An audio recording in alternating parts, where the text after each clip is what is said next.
పంచాయతీ ఎన్నికల కౌంటింగ్ కొనసాగుతుంది. ఎన్నికల సిబ్బంది ఓట్లను లెక్కిస్తున్నారు. మొదట పోస్టల్ బ్యాలెట్ ఓట్లు కౌంటింగ్ చేస్తున్నారు. ఎలాంటి అవాంఛనీయ సంఘటనలు జరగకుండా కౌంటింగ్ కేంద్రాల దగ్గర భారీగా బందోబస్తును ఏర్పాటు చేశారు ఎన్నికల అధికారులు. సాయంత్రంలోగా ఫలితాలు ప్రకటించబోతున్నారు. తొలుత వార్డు మెంబర్, తర్వాత సర్పంచ్ ఫలితాలు వెల్లడిస్తారు. ఇక అనంతరం ఉప సర్పంచ్ ఎన్నిక ఉంటుంది. ఇక రాత్రిలోగా ఈ ప్రక్రియ మొత్తం పూర్తవుతుంది. మరోవైపు పంచాయతీ ఎన్నికల్లో రికార్డు స్థాయి పోలింగ్ నమోదైంది. ఈసారి రాష్ట్ర వ్యాప్తంగా 189 మండలాల్లో 3834 గ్రామ పంచాయతీలు, 27628 వార్డులకు పోలింగ్ నిర్వహించారు.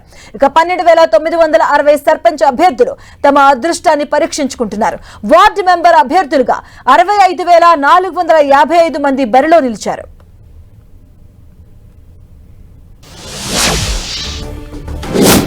ఇక తొలి విడత పంచాయతీ ఎన్నికల కౌంటింగ్ కొనసాగుతుంది. ఎన్నికల సిబ్బందిని ఓట్లను లెక్కిస్తూ ఉన్నారు. దీనికి సంబంధించిన పూర్తి అప్డేట్స్ మా కరెస్పాండెంట్ తిరుపచారి అందిస్తారు. తిరుపచారి.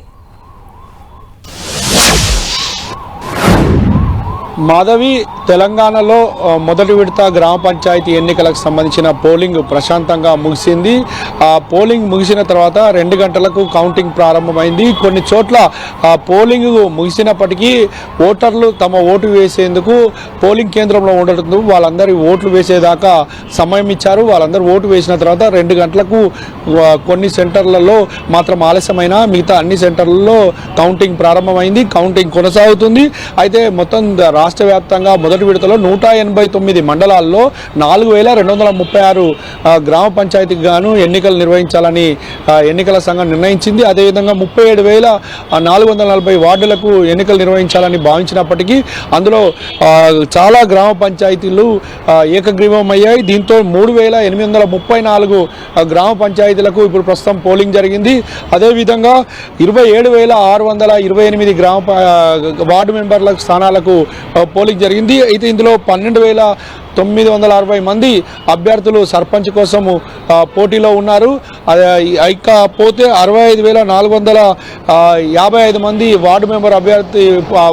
వార్డు మెంబర్ అభ్యర్థిగా పోటీలో నిల్చున్నారు. దీంతో వీరి భవితవ్యం మరి కాసేపట్లో తేలనున్నది. మొత్తానికైతే ఈ ఎన్నికలు అంతా ప్రశాంతంగా జరిగాయి. 1-2 చోట్ల చిన్న చిన్న ఘటనలు మినహా మొత్తంగా పోలింగ్ అంతా ప్రశాంతంగా చేసి ఇప్పుడు కౌంటింగ్ నిర్వహిస్తున్నారు. కౌంటింగ్ వద్ద కూడా భారీ భద్రతను ఏర్పాటు చేసింది రాష్ట్ర ఎన్నికల సంఘం. కూడా ఎలాంటి అవాంఛనీయ సంఘటనలు జరగకుండా జాగ్రత్తలు తీసుకుంటున్నారు. అదేవిధంగా కౌంటింగ్ అయిన వెంటనే ఆయా ఫలితాలను ఒక్కొక్కటిగా ప్రకటిస్తున్నారు.